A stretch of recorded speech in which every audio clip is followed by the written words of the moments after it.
সেইটো হৈছে farm security নামৰ এটা যন্ত্ৰ যিটো কাম হৈছে আপোনাৰ যিবিলাক আপোনাৰ বনৰীয়া জীৱ-জন্তুৱে মানুহৰ খেতি-বাতি নষ্ট কৰে সেইবিলাকৰ কাৰণে সুৰক্ষা দিবৰ কাৰণে ফাৰ্ম চিকিউৰিটি যন্ত্ৰটো এই যন্ত্ৰটোৰ এটা টৰ্চ লাইটৰ নিচিনা সুবিধা আছে যিটো আপোনাৰ ৰাতি ঘূৰি থাকিব আল্ট্ৰাছনিক সাউণ্ড আছে তাৰ আৰু আপোনাৰ চাৰ্জ দিবৰ কাৰণে মোবাইল চাৰ্জ দিবৰ কাৰণে বস্তু আছে আৰু বাৰীখনত লাইটৰ ব্যৱস্থা কৰিবৰ কাৰণেও সুবিধা আছে আপোনাৰ বিভিন্ন ধৰণৰ ধৰক বান্দৰে কিবা বস্তু যদি বাৰীখনত নষ্ট কৰিবলৈ আহে তেতিয়া আপোনাৰ এটা সেন্সৰে ডিটেক্ট কৰাৰ লগে লগে এটা সাউণ্ড দিব সাউণ্ড দিয়াৰ লগে লগে বান্দৰ বা বনৰীয়া জীৱ-জন্তুবিলাক পলাই গুচি যাব প্লাছ আপোনাৰ এটা আছে ৰিমোট সিস্টেম বহুত দূৰৰ পৰা আপুনি ৰিমোটত অপাৰেট কৰিব পাৰিব এই যন্ত্ৰটো Play by USB drive.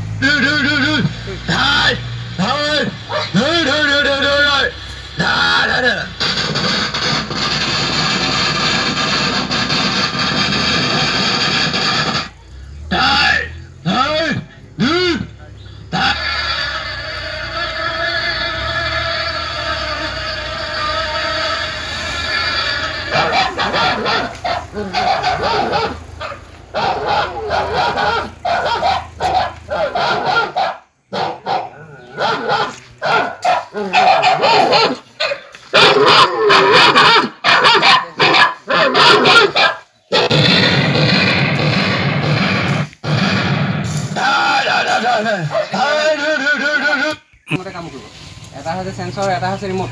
এই ৰিমোটটো তোমাৰ বহুত নামঘৰৰ মানৰ পৰা আঁতৰ পৰা কাম কৰিব তাৰপিছত সেন্সৰটো কি হ'ব তোমাৰ যদি সেন্সৰটো ওচৰ পাবহি নে তেতিয়া সাউণ্ডটো লাগিব মানে Play by USB drive ভলিউমটো কম বেছি কৰিব পাৰিব কম বেছি কৰিব পাৰিব তাৰপিছত আকৌ তোমাৰ ইয়াত মানুহৰ চাউণ্ড আছে কুকুৰৰ চাউণ্ড আছে তেনেকুৱাবিলাক আছে মানে তাৰপিছত আকৌ তোমাৰ ইয়াত আছে এটা তোমাৰ হেৰি আল্ট্ৰাছনিক সাউণ্ড আছে যোনটো সাউণ্ড তেহেঁতি 24 ঘণ্টা অতিৰিক্তভাৱে টিটিকে চলি থাকিব তেতিয়া সেই মাতটো অকণ মানে তেতিয়া অসহ্য পাই পিনি চলি নাহে ইনফেক্ট তোমাক নমস্কাৰ মোৰ নাম অভিজিত দুৱাৰা মোৰ ঘৰ শিৱসাগৰ ফুকন নগৰত মই বিভিন্ন সময়ত বিভিন্ন ধৰণৰ যিবিলাক মানুহে সমস্যা সন্মুখীন হয় তাৰ সমাধান কৰিবলৈ গৈ বহুকেইটা যন্ত্ৰপাতি আৱিষ্কাৰ বা উদ্ভাৱন কৰি উলিয়াইছোঁ তাৰে ভিতৰত এতিয়া যোনটো উদ্ভাৱন কৰিছোঁ সেইটো হৈছে ফাৰ্ম চিকিউৰিটি নামৰ এটা যন্ত্ৰ যিটো কাম হৈছে আপোনাৰ যিবিলাক আপোনাৰ বনৰীয়া জীৱ-জন্তুৱে মানুহৰ খেতি-বাতি নষ্ট কৰে সেইবিলাকৰ কাৰণে সুৰক্ষা দিবৰ কাৰণে ফাৰ্ম চিকিউৰিটি যন্ত্ৰটো তাৰ কাম হৈছে আপোনাৰ বিভিন্ন ধৰণৰ ধৰক বান্দৰে কিবা বস্তু যদি বাৰীখনত নষ্ট কৰিবলৈ আহে তেতিয়া আপোনাৰ এটা সেন্সৰে ডিটেক্ট কৰাৰ লগে লগে এটা সাউণ্ড দিব সাউণ্ড দিয়াৰ লগে লগে বান্দৰ বা বনৰীয়া জীৱ-জন্তুবিলাক পলাই গুচি যাব প্লাছ আপোনাৰ এটা আছে ৰিমোট সিস্টেম বহুত দূৰৰ পৰা আপুনি ৰিমোটত অপাৰেট কৰিব পাৰিব এই যন্ত্ৰটো তাৰপিছত এই যন্ত্ৰটোৰ এটা টৰ্চ লাইটৰ নিচিনা সুবিধা আছে যিটো আপোনাৰ ৰাতি ঘূৰি থাকিব আল্ট্ৰাছনিক সাউণ্ড আছে তাৰ আৰু আপোনাৰ চাৰ্জ দিবৰ কাৰণে মোবাইল চাৰ্জ দিবৰ কাৰণে বস্তু আছে আৰু বাৰীখনত লাইটৰ ব্যৱস্থা কৰিবৰ কাৰণেও সুবিধা আছে আৰু এই যন্ত্ৰটো আপোনালোকৰ যদি বাৰীখনত কাৰেণ্টৰ ব্যৱস্থা নাথাকে কেনেবাকৈ তেতিয়া চলাৰটো চাৰ্জ কৰিব পাৰিব এইটো আপোনাৰ হৈছে বাণিজ্যিকভাৱে যিবিলাকে আপোনাৰ খেতি কৰি থাকে ডাঙৰকৈ আহল বহলকৈ বিক্ৰী কৰিবৰ কাৰণে যিবিলাক খেতি-বাতি কৰে তেওঁলোকৰ কাৰণে এইটো বনোৱা হৈছে ডাঙৰকৈ এইটো আপোনাৰ প্ৰায় 18 পৰা 20,000 ভিতৰত ক্ৰয় কৰিব পাৰিব আৰু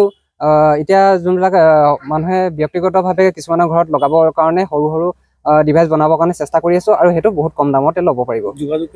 যোগাযোগ কৰিবলৈ হ'লে গুগলত চাৰ্চ কৰিব পাৰিব মোৰ নামটো অভিজিত দুৱাৰা বুলি তেতিয়া ছ'চিয়েল মিডিয়া ডিটেইলটো পাই যাব তাৰ জৰিয়তে মোক মেছেজ কৰিব পাৰিব